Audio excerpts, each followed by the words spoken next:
All right, everyone, just a quick one. If you've been listening to the pod recently, you know that I've been balls deep in my boxing training and my body is starting to feel absolutely cooked. So to keep myself moving and not feel like I've been hit by a truck every day, I've started using anabolic supplements. They're just proper, no BS supplements, and Nutrition Warehouse has their Anabolics weekend coming up where you can save 30% on anabolics products, and if you spend over $50, you get a free can of Freaked Energy drink. You can get early online access from Thursday the 19th of February, or if you're more of an in-store or online guy, Friday the 20th to Sunday the 22nd, that's where you'll find your savings. If you're training, lifting, boxing, or just want to feel a little bit less broken like myself, now's the time to jump on board with anabolic supplements and Nutrition Warehouse. I appreciate you all. Let's get back to the pod. Frickin' toilet's got a built-in water fountain.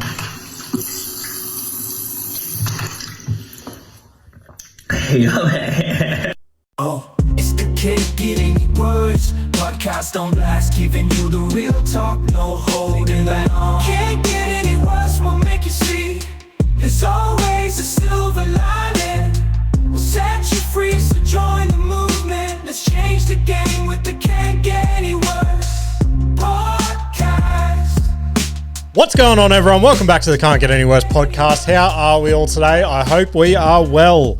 My lord, I've just touched down directly off the plane. When I say I've literally put my key in the door, dropped my shit, and come straight into the studio, I fucking mean it, guys. But before we rip in to my cracking weekend, let's see what this opening clip's all about. Frickin' toilet's got a built-in water fountain.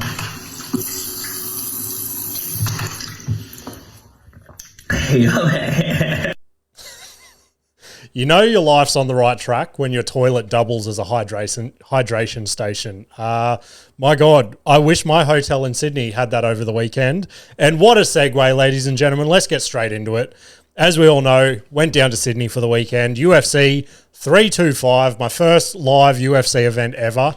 And my God, it was a cracker. I won't get straight into the fights and all that in this little segment, if that's what you want to call it.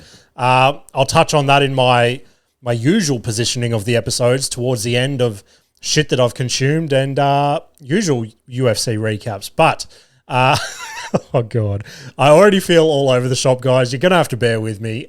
You know what? Hey, here's one for all the parents listening. You know what's really hard to do? You know what's hard to do? Go for a weekend away, right? Kid-free, wife-free, just by yourself. You could do anything. You could go anywhere. You could do whatever you want, right? And then to come back completely exhausted and then and then try to tell your wife that you're tired after she's just spent the entire weekend with the kids on her own. So, yeah, that's where I'm at. So I'm just sucking it up. Basically, the only people that I'm telling that I'm tired right now are you guys listening to this. So thank you for being my therapist this week. And one more thing before we do crack in. Oh, God, I've been fanging for one of these my entire trip. Oh, and that is the delicious crack of a Celsius, ladies and gentlemen. I need a sip of this bad boy so bad this morning. Let's have a little drinky poo. Oh, man. That hit the spot. That is exactly what I needed. I feel dialed in. I feel focused right now. We are going to have a cracking episode, guys. I don't even know. This is one of those episodes where I'm sitting here right now, I'm looking at the camera, I'm looking at my run sheet, which is fucking all over the shop, so bear with me. And I'm like, is this going to boil down to be like a 15-minute episode, or is it going to be like an hour and a half? I don't know. So let's go on this journey together. I mean, technically speaking, you guys can look at your Spotify or Apple Podcasts right now and be like, oh, it's a 37-minute episode, you fucking idiot. But in this time right now, I have no idea, okay? It's a crazy thing about podcasting. Anyway, let's crack into it. Saturday morning, did the early wake up, had a early morning flight down to Sydney. I'm just one of those travelers, okay? I like to get in early and I like to get out early, okay? It's 9 o'clock here at the moment, so my flight was at 7 a.m. Sydney time. And then I travel into the future. No, we're 1 hour behind. So I've fucking gone into the past. That's crazy. Anyway, I go there Saturday morning, do the check-in, all that sort of shit. Nothing out of the ordinary. nothing to report there, guys, until I get in. I start walking to my terminal. Is that what it's called? Like your gate. So I start walking there, and I'm following this dude and this chick, and I'm like, fuck, this guy looks oddly familiar. Where do I know this guy from? I'm just staring at the back of this guy. Now, obviously, he's a big, tall bloke, looking pretty jacked, looking pretty fit. And I was like, wait a minute. My plane's going to Sydney. Could this potentially be a UFC fighter also on their way to Sydney? Obviously not someone fighting on the card, because they'd all be down there doing all the press and all that sort of shit. But there is countless UFC fighters across Australia. This could be someone just going down to watch. The UFC's been like, hey, we'll pay for your flights and accommodation. We just need to pan a camera on you during the event. There you go. And I'm thinking, and I'm like, oh my God, I know exactly who that is. It is none other than lightweight beast, Australian up and coming. This dude, mark my words, guys, he's going to be a UFC champ in the next few years, for sure. And I'm talking about none other than Tom Nolan. My God. Was a Toowoomba boy, now moved to Brisbane to pursue that UFC dream. And he's had some impressive performances in the UFC to date. Anyway, so I'm following him, and I'm like, should do that corny thing that everyone does on their UFC weekends and get a photo with him. And I'm like, I'm not that guy. I'm really not that guy. So I go to the gate. He sits at a table over there. I sit at a table over here, weirdly staring at him the entire time. He would have thought I was some sort of fucking serial killer or something. And I go, nah, you know what? That's what this weekend's all about. The UFC, put yourself out there, go experience everything. It's going to be sick. And what's he going to say? Oh, man, I'm with my wife. I don't really want any photos at the moment. And then I go, no worries, mate. It was just fucking great to meet you. You know what I mean? So I get up, build up the courage, start pacing around the terminal like a fucking weirdo before I finally got the confidence to walk up to the dude and just fucking put on my best performance of like a Make-A-Wish kid, right? I went up to him. I'm like, excuse me, can I be a bit of a pest? And he looked at me. Thank God. He just looks at me and he gives me a little grin and he goes, you want a photo? And I was like, yes, please. And the dude was so fucking chilled out and like humble and shit. So made it super easy. And his wife's like, you want me to take the photo? I'm like, that would be incredible, right? So we take the photo, and every fighter I've ever got a photo with, I just look like a chubby schoolgirl. It's like the best day of my life, okay? I can't help it. I don't know what it is.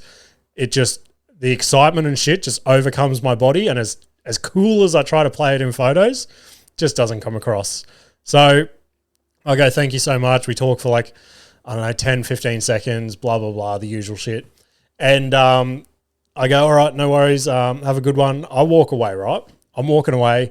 I'm looking at the photos going, oh, fuck, I look like a fucking idiot. But hey, it is what it is, right? And I go, I'm quite parched after that. You know what I mean? Like, that was a very stressful experience for me. You know what go a treat right now? My bottle of water that I just purchased, my $7 bottle of water from Brisbane Airport that I just purchased, that'd go a treat right now. And I've looked into my hands. One of my hands is holding my phone that I was just looking at the images on. The other hand is completely fucking empty, and I've gone, where's my $7 bottle of water? What the fuck am I going to do right now? And I've gone, there's only one place I could have left it. The worst potential place in this entire airport. I would have rather left it in the bathroom, to be honest. So I look back over to Tom Nolan's table, and what do I see between him and his wife? My $7 bottle of water. And I've gone, guess I'm never seeing that again. And I go sit down, start playing on my phone, and the thirst, God, I needed what's the thirst quenching drink? Is it a Solo? Was I about to nail it and now I'm just second guessing myself like a fucking idiot, much like this time in the airport trying to retrieve my water bottle from Tom Nolan. So I walk over and I go, I just realized I have not turned fucking do not disturb on. So let's quickly do that before you guys fucking send me messages nonstop going, oh, the podcast is full of dings. Full of dings. That'd be a sick episode title. Anyway, So I'm sitting there, I'm parched as fuck, and I go, I'm just going to have to pull the trigger. No way am I going to go and buy another $7 bottle of water, okay? I'd rather go and embarrass myself in front of this UFC fighter. So I go back over and I go, hey, can I make myself look like a complete idiot again? And what do I get again? Just that cheeky Tom Nolan grin. Turns to me and I've gone, you make me feel so comfortable. Do you want to run away from your wife right now and live with me forever? We could have the perfect life together. Imagine me, cage side at one of your fights, just screaming your name. It's the dream. I mean, I'm ready. Just let me know when you're ready, Tom. Anyway, he goes, oh, what's up? I go, random question. That bottle of water, did I accidentally leave that here? And he looks at his wife and she looks at him and she laughs and she goes, yeah, that's not ours. And I go, oh, okay, thank you. Have a good day, guys. And I just walk away like the biggest fucking idiot you've ever seen. You want to feel like a beta male? Ask a UFC fighter for your water back, okay? Nothing more embarrassing. He's an elite athlete. He's the one that I should have sacrificed my water to him. I should have gone, you know what, Tom? You need this more than I do. I'm just a fat comedian from Brisbane who records a podcast in his garage once a week. You have my water, okay? But luckily I didn't do that. So I walk away. I've got my water. I've got my photo. The day is off to a banger. I get on the plane, fly down to Sydney, and I'm looking at, as we land, we're on the runway or whatever, and I'm looking at Ubers and shit like that. Now, I'm a bit of a tight ass, guys. I like to ration my money to like every square little cent where it can go, right? So I'm looking at Ubers and I was like, oh, okay, right. I think it was like $65 or something to where I was staying. And I was like, oh, I wonder if a cab would be cheaper. So I'm like, you know what? I'm not going to book the Uber at the moment. I'm going to try my chances, go up to one of these shady cabs that are like seeking our acceptance now that Uber's overtaken the world. And I've gone, I reckon I could make a sneaky deal with one of these guys, you know, a bit of a, hey, you reckon you could get me out to the Olympic Park for $50 or something? So I walk up to one of these cabs. It's obviously chaos. It's the airport. This is me. I put my hand up, full accountability, okay? I'm not trying to put the blame on anyone. I walk up, I'm in the cab line, and these cab drivers, they are fucking relentless. It's like a pack of hyenas. As soon as I was in the line, this dude walks up to me and he just grabs my bag and puts it straight in his boot. And I've gone, I wanted to be like, hold on, like we haven't negotiated yet. Before I knew it, his boot was shut and my bag was in there. And I was like, I've got no other choice now. This could be a $600 cab ride for all I know. Taxi drivers don't like give you an app with all their prices like Uber do. So I'm like, fuck. So I get in the back seat and I say to this guy, I'm like, hey, he's like, where are you off to? I'm like, Sydney Olympic Park. I'm like, how much do you reckon that's going to set me back? And straight away he goes, oh, probably about $70. And I've gone, fuck. Of course it's going to. I should have just followed my instinct. There's a reason why Uber's overtaking the world, okay? There's a reason you guys are going out of business, okay? Listen to the business structure, adapt and overcome. And I've gone, well, I've already had one awkward experience of the morning with Tom Nolan. I'm not going to ask this dude to open his boot in this chaotic line, get my bag out just to save fucking $10 or whatever it is. So I was like, oh, I'm in here for the long haul now.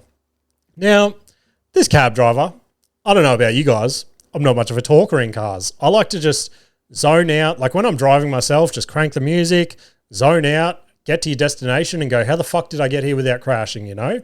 Similar way when I'm a passenger. Like if there's like the one time a year where Nikita's driving the car and I'm a passenger for whatever reason, she gets so angry that I just sit there and look out the window. Like I'm like, wow, I've never seen out this side of the window. Okay, this is fascinating for me. Anyway, took a little sippy susu there. Anyway, the ride starts off relatively normal. Let's say that. This dude's making small talk. Hey, mate, what's your name? Oh, yeah. What brings you to Sydney? Oh, I'm here for the UFC. Oh, crazy. What gets you into that? Like, I myself find it quite violent and things like that. And I go, yeah, I can understand that, mate. It's not for everyone. To be honest, I don't know what the fascination is. It's just always appealed to me. And, become like a lifelong fan of it. Oh, yeah, it's cool. It's cool that you believe in something like that strongly? And I've gone, yep.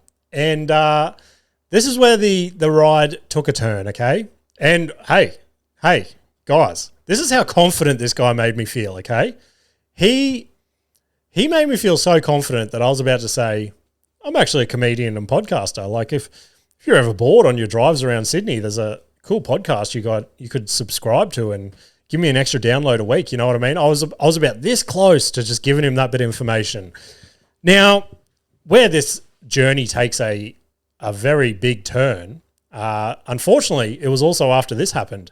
When I thought he was completely, I don't want to say normal, that's mean. When I thought he was my friend, he goes, when are you leaving? I go, I'm early Monday morning. And he goes, oh, okay, what's your phone number? I'll give you a lift back. And I go, oh, we'll see how much it is. He goes, mate, I'll do you a flat fee, $55. And I've gone, oh, now you're talking. Now you're beating Uber. This is the game you need to play. So I've given him my phone number and now he's got my number in his phone forever. Yes, I regret it. I've never given my phone number to anyone ever again. Anyway, we get to the thing and back to where I was at the story. He goes, that's great that you believe in something as much as you do. And I'm like, yeah, I guess so. And he goes, yeah, so do you believe in God? And I've gone, here we go. This is where it's all going to unravel. I knew something was going to happen and I quickly glanced around the cab. He's got everything. He's got the cross from the rear view mirror. He's got like the Virgin Mary on his like dashboard. He's got little statues and shit. And I'm like, how did I not clock this sooner? His niceness just broke down all my barriers and I just didn't do my usual thing where I just like observe every little detail, okay? And he goes, oh, do you follow God? And I'm like, look, not as much as I should, okay? And I found over my time on this planet, that's the easiest answer to give, okay? Because you're keeping the religious people happy. They're like, oh, okay, yeah, that's cool. You should get into it a bit more. And then you can be like, yeah. And it's also keeping the atheists happy because they're like, then they can be like, oh, yeah, I can, don't believe in that, blah, blah, blah. So I've just given him the mid-level answer. And I'm like, hopefully this just nails it and we don't have to this doesn't have to turn into grade 11 religion class that I just failed every single year.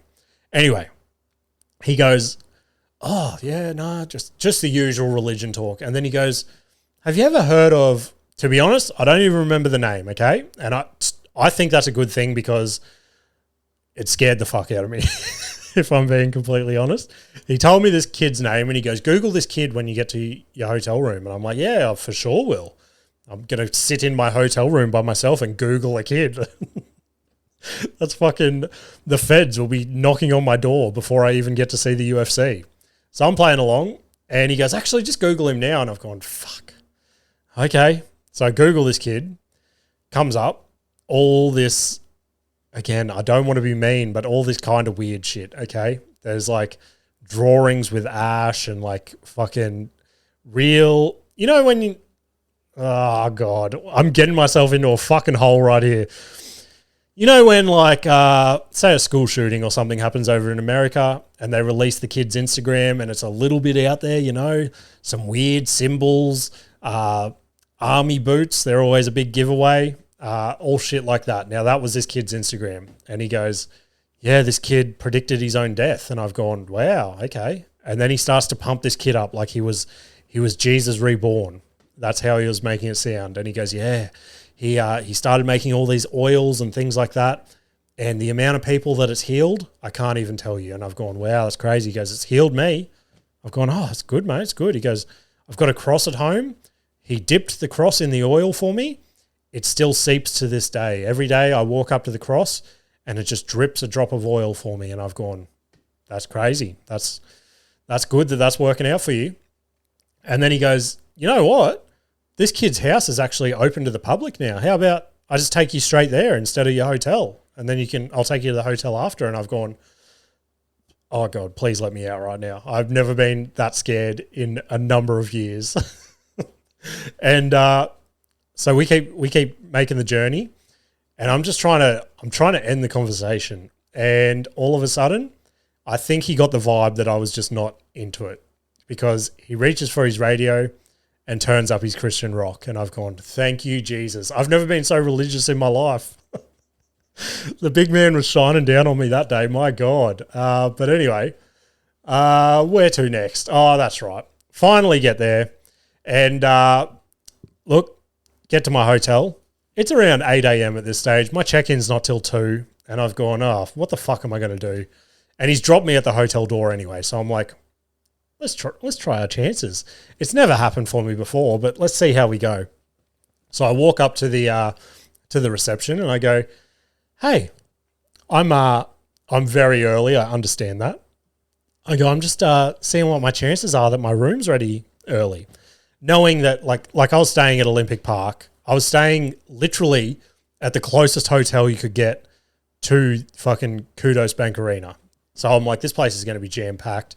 Not a chance am I going to get a room. She starts tippy-tapping away on her computer, and I've gone, oh, we might be on here.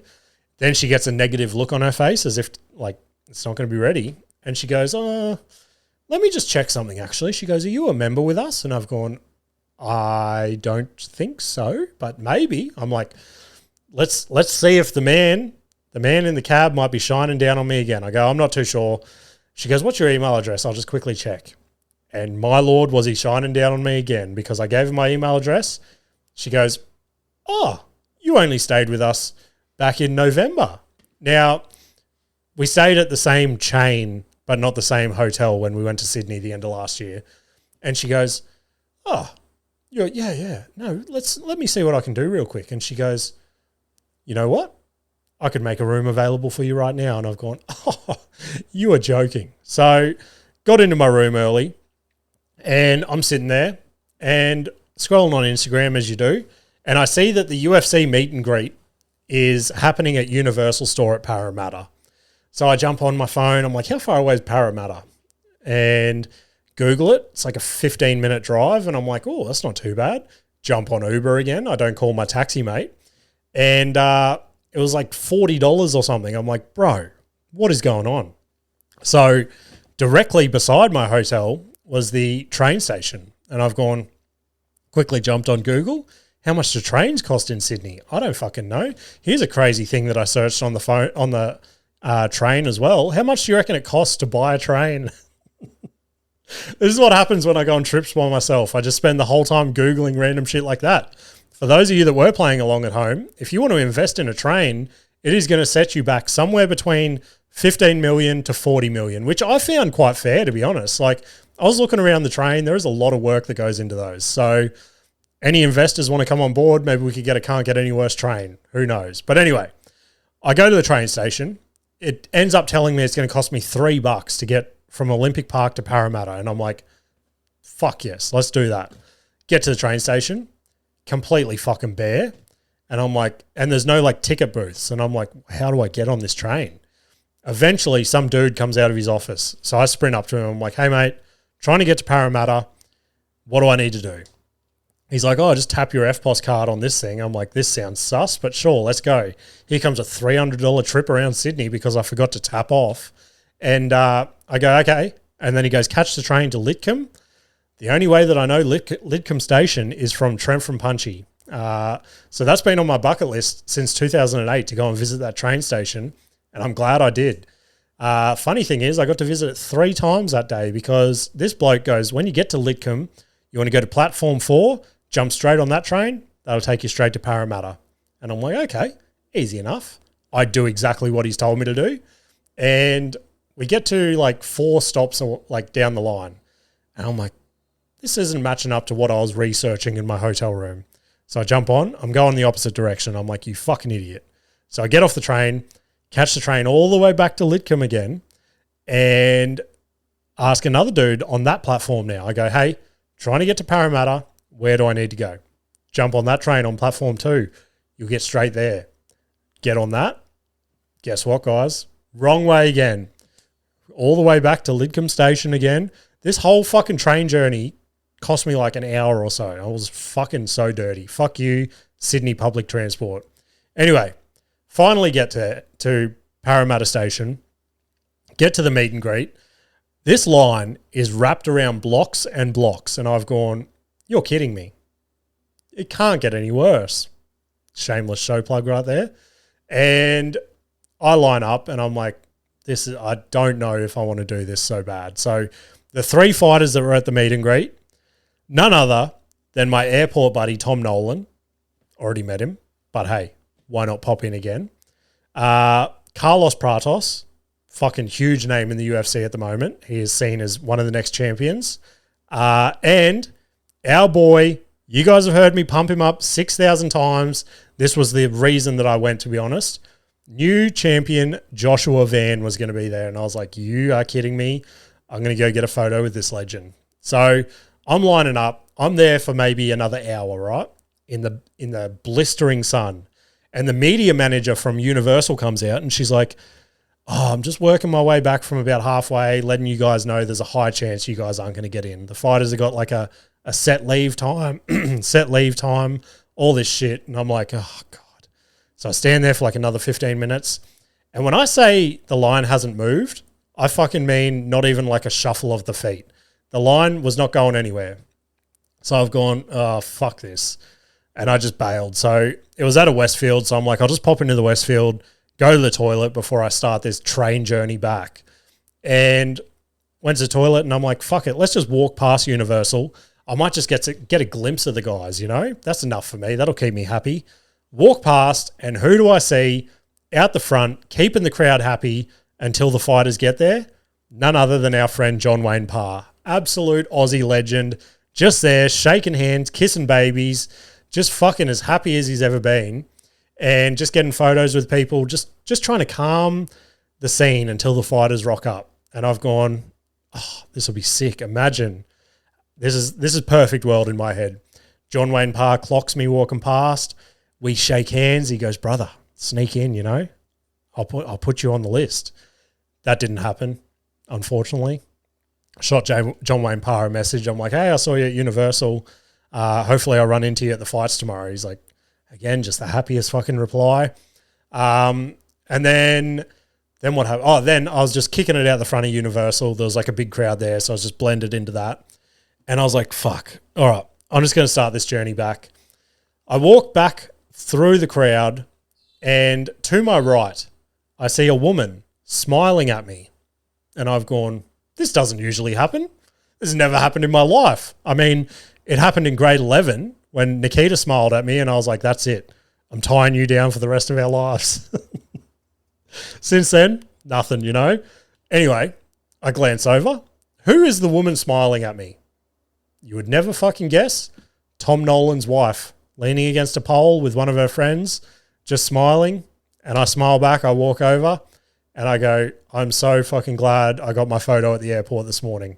Her and her friend laugh. And she goes, I was literally just thinking that when I saw you. Ha ha ha. God, did we laugh. God, did we have the best time ever. Do I want to come on the podcast and say that me and Tom Nolan's wife are now best friends and that Tom Nolan's probably going to come on the podcast eventually because of that?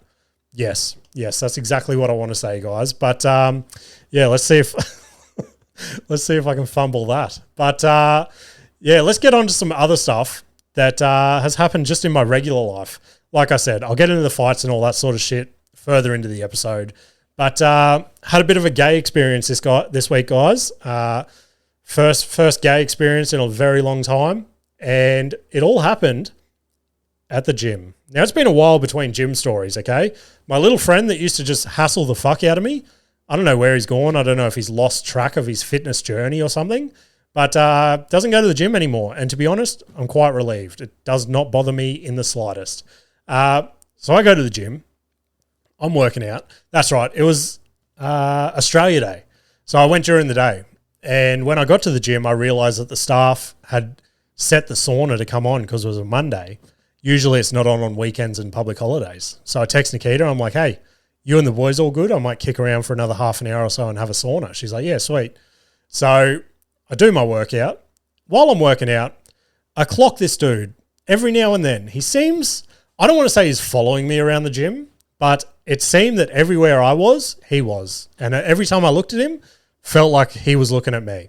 You know how I said women don't look at me and smile? Well, I get the opposite with men. A lot of men look at me and smile. I feel like I'm bait for gay men. Am I? Is there any gay men listening to this podcast purely because of the way I look? Send me a DM this week. Anyway, this guy's looking at me and I'm like, all right, sauna time. Not in a gay, like that sounded super gay, okay? I was just in my own head. I'm like, okay, time for the sauna. So I go to the sauna, got it to myself. I'm like, fuck yeah. Now, as you guys could imagine, I'm not a big, like, go into the sauna topless with a towel wrapped around or anything. I just go in my workout gear. It's sweaty from the workout. It's going to get sweaty from the sauna. It's all going in the wash when I get home. So what's the fucking matter? So I'm sitting in there. I get about 15 minutes into my sauna, right? All of a sudden, who strolls in? None other than my gay friend that was on the gym floor. And I've gone, here we go. So he strolls in wearing nothing but a towel. And I've gone, oh God, this is how it begins. This is how every gay porno starts. And he sits down. He sits down for maybe 30 seconds, okay? Long enough to sit down and register that you're now in a sauna, and this is where I'm going to be for the foreseeable future. This guy proceeds to get up after about 30 seconds or so, and I'm like, okay, did I make him feel uncomfortable or something? Maybe he felt uncomfortable that I was fully clothed in a sauna. He walks out, and I'm like, okay, sauna to myself again. I start to relax. He then proceeds to come in about a minute later in nothing but the smallest, shiniest silver DTs. They had like sparkles and shit on them. I mean, I was trying not to look, but it was so hard not to. The gayest DTs I've ever seen in my life. He proceeds to stroll in and sit less than a meter away from me. And I've gone, I can't do this. I can't fucking do this today. So I sit in there for maybe another 5 minutes and I'm like, all right, that's me. I'm getting the fuck out of here. I go, this can't get any gayer. That should be the name of the podcast. I walk out into the locker room, change rooms, whatever you want to call it. And what do I see? Just an old man, probably in his 80s, butt naked, nothing on, just walking around like it's his fucking bedroom. Just dick, just fucking, and not even like, now that I'm telling this story out loud, I realize this makes me sound like the gay guy. Now, I don't want to say that I looked at his dick because I wanted to. I looked at his dick because he proceeded to have a conversation with me as if he was fully dressed. And I've never been so interested in my gym bag in my life. I know every square inch of that gym bag now because I'm pretending to rummage around in there for shit.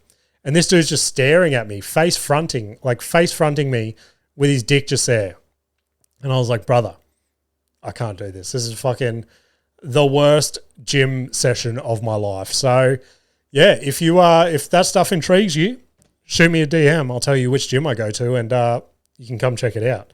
Anyway, let's get on to another Turns Out It Can Get Worse clip. Where's this one? Drag it over. All right. Hey, 8-ball, are my friends trying to replace me with a significantly less white version of me? I don't even need it. I already fucking know the answer! Jesus Christ. Just fucking not even shaking the 8-ball, just smashing that motherfucker, you know what I mean? That, I don't think the 8-ball can give you any answers, mate. And that is a weird question to ask. Are my friends trying to replace me with a slightly white version? My God. This is where the tiredness is hitting me, guys. We're about halfway and I'm fucking buckling, but that's all right. Let's keep moving forward. Time for a kid story. 2 kid stories back to back, actually. So let me take a sip of this Celsius. I think that'll give me enough juice to get through these 2. So Parker started prep this week, and obviously Nikita and I were stressing. I've said multiple times on the podcast before, school's not really his thing, and he's just like, we still just treat him like our precious little baby of the family, you know? And he's just like, obviously I come on here and I tell the stories of him like flipping me off and swearing and just playing pranks and shit on me. But like behind all that, he's just like the most sweet, purest kid. And it's just like, God, I do not want the world to hurt you, you know?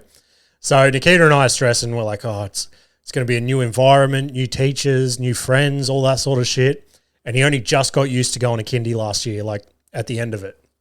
So we're peaking and we do the drop off on Tuesday or whenever it was, pick him up that afternoon. And surprisingly, he goes, yeah, it was a good day. And Nikita and I were like, oh my God, we're fucking fist pumping the air. We're like, this is incredible. He goes, but it was super boring. And we're like, that's okay. As long as you said it was good, who fucking cares if it's boring, you know? I mean, I found school boring, so maybe he's just going to take after me. Let's fucking hope not. But anyway, he keeps going, goes to school all week. I pick him up Friday afternoon. I go, hey, P, how was your day? He goes, yeah, good. And I'm like, yeah, anything exciting happened? He goes, yeah, actually. I go, oh, here we go. This is going to be a juicy story. And he goes, I got to meet my sport teacher. I got to meet my music teacher. And I got to meet my other language teacher. And I've gone, oh, that's very cool. And he goes, yeah, but I didn't really like her. I'm like, oh, why? Why didn't you like her? And he goes, because she told me that when I get older, she's going to teach me to, she's going to make me speak Chinese. And I've gone, oh, that's pretty cool. And he goes, no, it's not. I don't want to speak Chinese. And I was like, it's good to like know another language. And he's like, how will I talk to you and mum if I just speak Chinese? You guys don't know Chinese.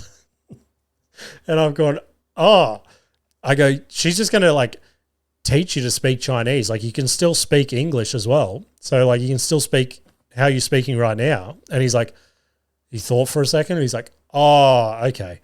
I thought I was going to have to speak Chinese forever. And I was like, oh God. He just got that seed of like, he was going to be the next Trump, you know what I mean? But anyway, and Westy, fuck me.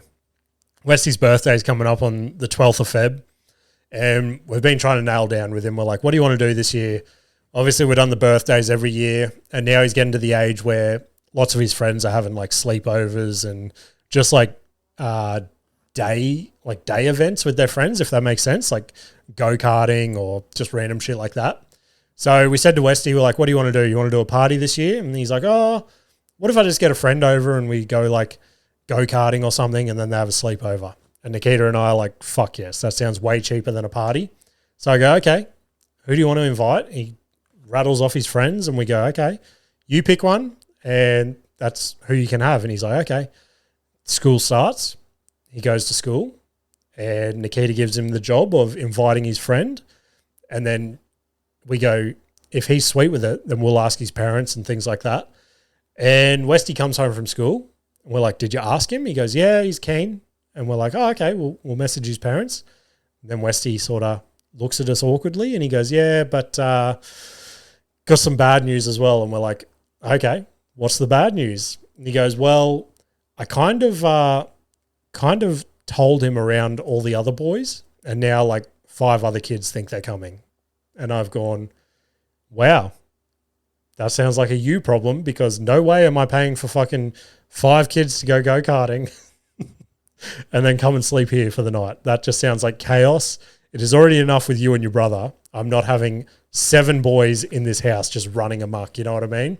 So I go, well, unfortunately, you're going to have to go to school tomorrow and tell the kids that you don't want to come that they're not invited. And he's like, nah, I'm not doing that.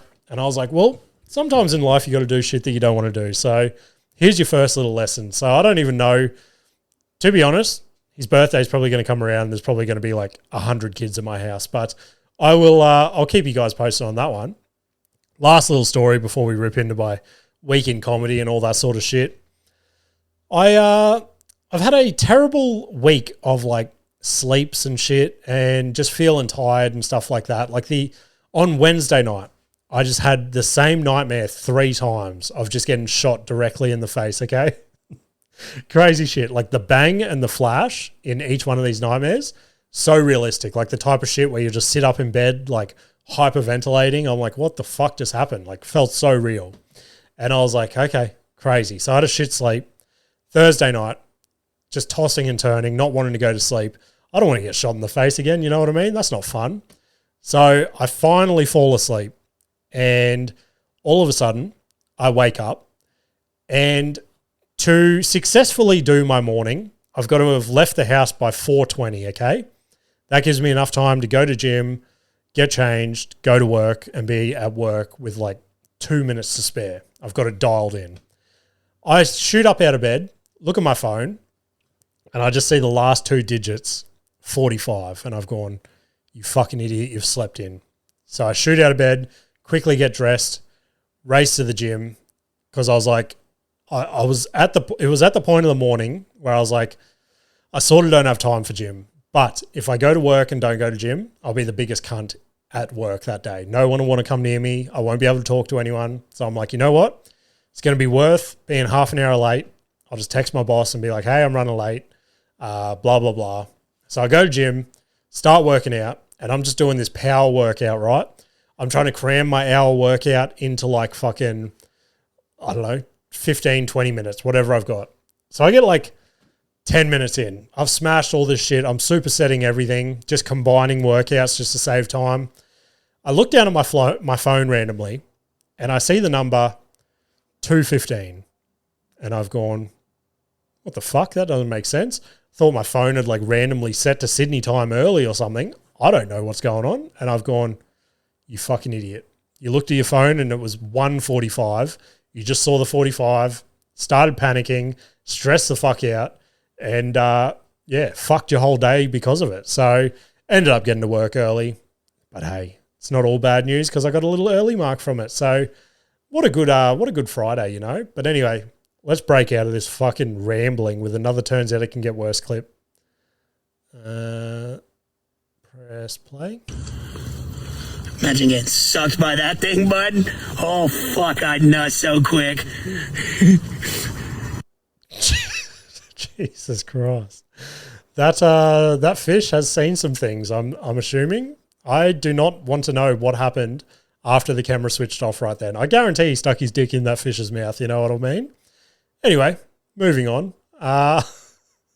Let's get in my weekend comedy. I only had the one gig this week, which was, I'm not going to lie, like I said, with the lack of sleep and just fucking exhaustion, I've hit that spot again, guys, where it's like, God, I feel absolutely zapped. But it is what it is, and I was stoked I only had the one gig, and that was at the Brisbane Comedy Cellar, which was formerly known as Guilt-Free Comedy Club.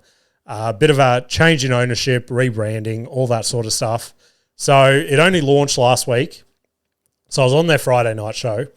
And they released the lineup. I was second last, and I've gone, fuck. I got an early flight tomorrow. I don't want to be here till like 10, go home, have a shit night's sleep through my alarm, not make my plane. And I'm like, it is what it is. It's their first week running. I don't want to be that guy and be like, hey, any chance I could switch with anyone? Blah, blah, blah. So I just copped it on the chin. And then about an hour before the show, someone put in the group chat, they're like, hey, I'm running late. Any chance anyone in the second bracket can swap with me? And this person was first. And I've gone, you're fucking joking me. I thought that cab driver in Sydney was already shining bright on me before I even met him. So I go, hey, if it's cool with the room runner, I would love to swap with you because I got an early flight tomorrow. And the room runner goes, yeah, I don't give a fuck. You two switch. And I was like, yes, you beauty. So things were looking up. Get to the room and, pretty cool what they've done to the place. They've got like a live band now. So instead of just when you normally go to a comedy club, they've got the music playing over the speakers and shit. Now it's just a like American style fucking comedy club. It's in the cellar. It's underground. It's nice, tight, compact. It only seats like 60, I think, it's perfect. And just the addition of this band, I fucking loved it. So like when you walk on and off stage, the band plays, like you've got to give them a cue when you get the mic out of the stand. You got to like look over at them and give them a little look and they stop playing. Like fucking finish their music with a little tap of the cymbal. So fucking cool. That was the first time I've done a gig with that. So, got up there and to be honest, just ran the classics, you know. I did my 5 minutes that I'm doing at Raw this week and then I just tacked on another 2 minutes of just old classics. A, because I was just not in the mood to bomb, I suppose. And B, it was a Friday night at a comedy club that's now trying to make a name for themselves. And I was like, it'd suck if the first act of the night just sucked giant donkey dick, you know what I mean? So I was like, okay, let's just run the classics and had a 6 set. I was absolutely stoked with it. Crowd loved it. Room runner loved it. And it was just cool. So hopefully a few more gigs coming that way. I'm actually on there again next week, I think. So going to try and keep that one consistent. But anyway, let's get on to things I've watched this week. First one, get to my hotel room. And obviously after all the stuff that I already mentioned, I was just chilling there in the afternoon. And I was like, fuck, I should watch a movie or something, you know? Not often do I get the TV to myself.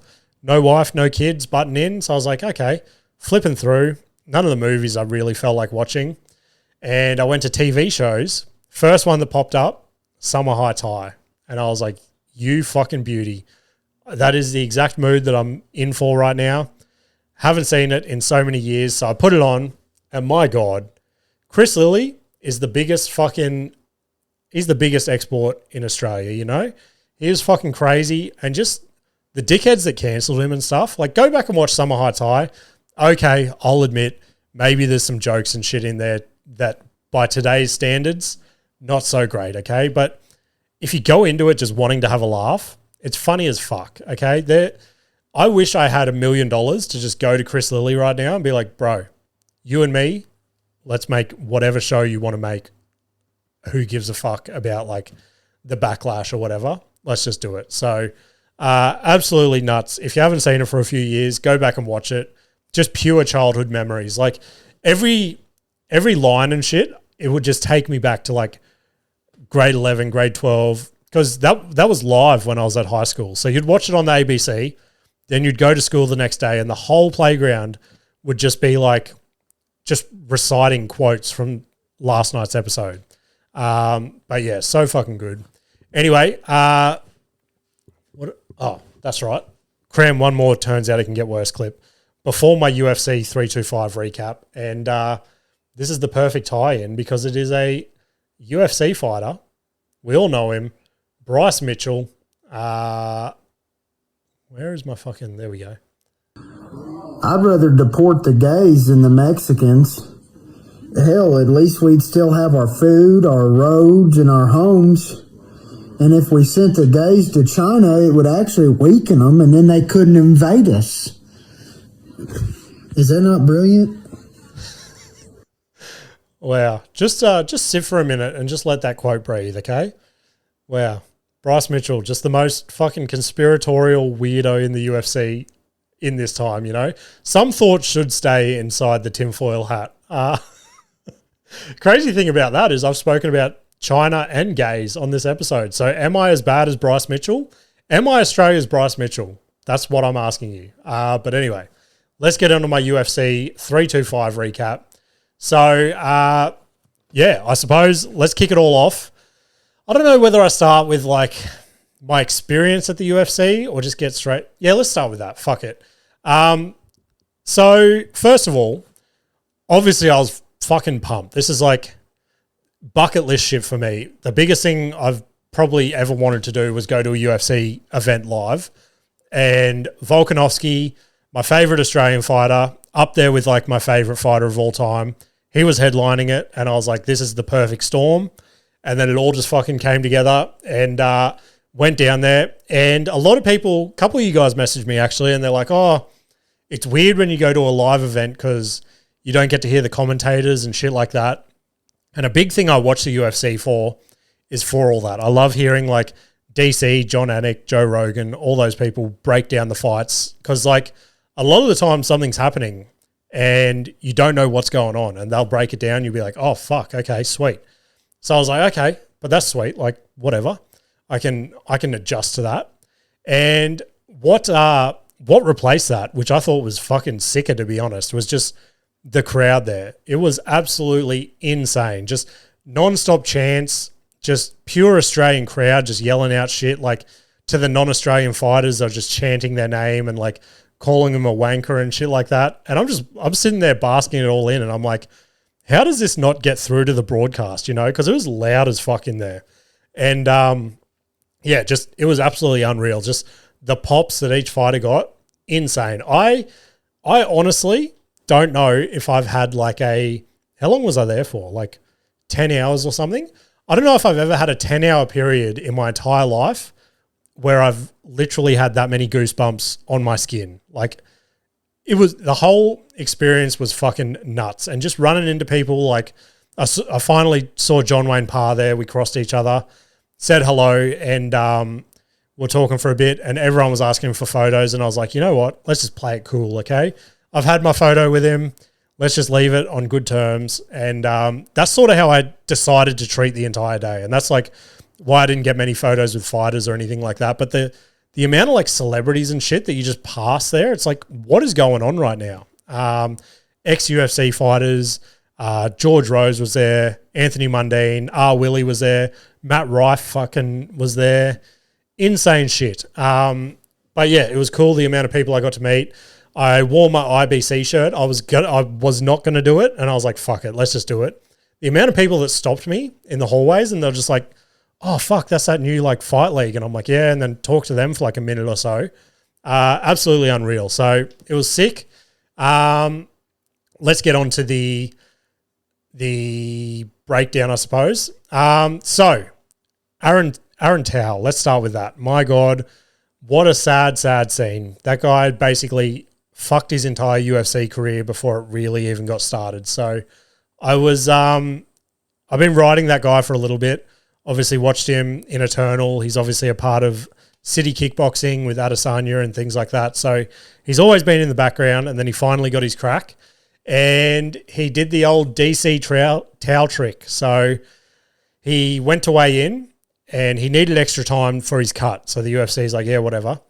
Weighed in last and does the old towel trick where he's done the towel and he's put his elbows up and he's weighed in at 122 pounds and the weight limit is 125 pounds. And they're like, well, why do you need that extra time if you're coming in 3 pounds underweight? You know, it all looks suspicious straight off the bat. And then they're like, we're going to need you to re-weigh in without the towel. So he weighs in and then he clocks it at 129, which purely just fucking admits to everyone that he's just tried to cheat the system. And I would like to think that if he didn't do the whole towel thing, the UFC might have thrown him a bone and been like, you know what? You're a sick fighter. We love the performances you do. We know you didn't make weight, but hey, let's give you another chance. The fact that he cheated, I don't think we're ever going to see him in the UFC again, which is fucking sad that he's like spent his entire life dedicating his life to the sport, and now he's never really going to get his big crack. But the big thing in the early prelims that took me, I've got a new. Oh, sorry, this guy's got a new fan in Dom Marfan. My God, he is an Australian fighter, and the pop that this guy got at multiple times throughout his fight, absolutely insane. So he was putting it on his opponent, and his opponent kept trying to his opponent knew that he was losing, okay? So he kept trying to bait him. He's pointing to the center of the octagon, just trying to get him to come in and do something silly so he can try and score a knockout.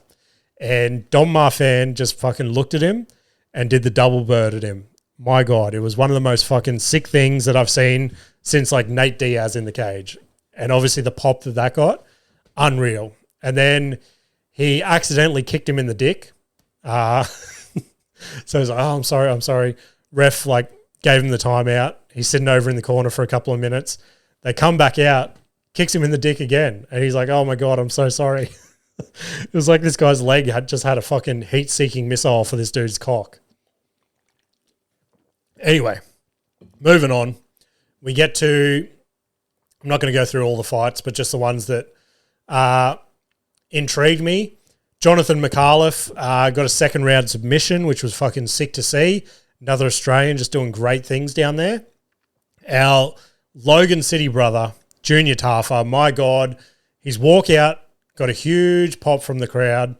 He was in the moment. He was looking at the camera, pulling crazy faces, and I was like, is this it for the Tafa brothers? Is he going to redeem everything? And unfortunately, he was looking good for a moment there, and then he goes down in round 2 with a submission as well. Absolutely tragic scenes. I was devastated for the bloke. Then we got to the main card. I will never doubt this man again. Killian Salkeed, my God. I know I picked him in the breakdown, but there was just something about being in the arena. I saw Jamie Malarkey walk out, and I was like, you know what? I'm going to change it. Jamie Malarkey was paying $8, so I'm like, hey, let's sneak a sneaky $5 on him. And, Salkeed just fucking got in there, got the submission win. Another crazy finish for the kid. He was last year's UFC Rookie of the Year, and he's already off to a banger in 2026. Oh, fuck, camera's shutting down. 1 second. All right, I'm back. Lucky we're towards the end of the episode, so hopefully it doesn't overheat again before we're done. Where was I at? I don't remember. Basically, I'm never going to doubt Sal killed again. So he's definitely won me over. I'm on the bandwagon now. Huge fan. Don't listen to any previous podcasts. Then we get on to one of the big reasons I went down there. Tai Tuivasa. My God, does he know how to put on a show. Now, I was so pumped to hear like his walkouts are always a 90s or early 2000s pop song, not your typical UFC fighter walkout, like Barbie Girl or something like that. And sorry, camera shut down again. But yeah, he ended up coming out to Olivia Dean, which, hey, I'm not a huge fan, but it was still cool to see a huge UFC fighter come out to a not necessarily appropriate UFC song. So yeah, absolutely unreal. I was devastated when he lost. But again, some of the biggest pops of the night when it looked like he was coming back and he was getting some good hits on and shit. Yeah, absolutely unreal to see the bloke in action. Then we go the Dan Hooker fight. Again, heartbreak. Everything was absolutely heartbreak about this entire card for me. He lost by second round TKO. Did I think it was going to happen? Yeah, potentially. Benoit Saint Denis is an absolute fucking weapon. But yeah, it was absolutely tragic to see. Dan Hooker is such a good bloke outside of the octagon, so just to see him go down, not good, but I'm keen to see where he goes from here. And then on to the main event. Sorry, I'm trying to speed through this before the camera shuts down again. Our man Volk, my God, that walkout, up there with one of the sickest things I've ever seen in my life. The crowd was absolutely there for it. There was not one person in the entire arena sitting down. And he just soaked it all in, just absolutely playing to the whole crowd, and then just goes on to put on your traditional Volkanovski 5-round fucking clinic and just gets the win, retains his title in his home city. It was just absolute fucking scenes for the bloke. And then he silences us all. When we all thought, is he going to surprise us with a surprise retirement here? Nah, he does the complete opposite. They go, what's next? And he goes, I don't know, I suppose it's going to be one of the top twos. So either Mosvar or Murphy, whoever fucking deserves it next, which is crazy for a 37-year-old beast who people are saying you need to retire, just calling out these young fucking, like Murphy is undefeated. I think he's like 22-0 or something. Just to put his balls on the line, absolutely insane. But just there was something about just watching Volk walk out, just brought back so much like Australian spirit and stuff. Like it just made you so proud to be an Australian on that day. And on that, I was meant to touch on this at the start. UFC just does such a good job at promos and shit like that. Like I think Dana White posted this on Friday or something, but the promo they did of Robert Whittaker on the boat, just talking about all Australian fighters and big events that have happened here. My God, that was probably some of the biggest goosebumps I've had, just to see lights and shit shining around, loud music, just surrounded by other fight fans. Crazy, crazy shit. But yeah, absolutely pumped. Sick as fucking weekend in the longest time. Absolutely blown away. And yeah, keen for the next one, whenever that happens to be. But that has been the episode, guys. We're falling a little bit short with just lack of enthusiasm and camera overheating. But it is what it is. Things to plug this week. I've got my Raw Heat at Sit Down Comedy Club on Thursday the 5th. Come along if you're in the Brisbane area. Would love some people there laughing at my stupid shit. Try to get through to the semi-final. Guest episode this week. Was supposed to record one Friday before I shot off to Sydney. It fell through. I've decided, I was thinking about scrambling to try and find a guest. If I get a guest episode out to you Thursday, so be it. But at this point, if a guest episode doesn't drop Thursday, the thing is, with my current mindset and tiredness, I feel like if I just try and smash together a guest episode for you guys, A, I'm going to fuck up the episode. It's not going to be a good free-flowing episode. And B, it's just a whole heap more stress that I don't really need this week. So we're going to skip the guest episode this week unless something magically fucking forms out of thin air. So yeah, bear with me, guys. Like you all know, one-man band, juggling all this shit myself. So it is what it is. But other than that, guys, if you want to get in touch, send submissions via DM on Instagram at Can't Get Any Worse Podcast, or shoot me an email at can'tgetanywOrsePod@gmail.com. I appreciate you all for listening. Keep sharing, keep liking, keep rating. Just keep doing you. You guys are fucking crushing it. I appreciate you all, and I will see you later. Can't get any worse, we'll make you see. It's all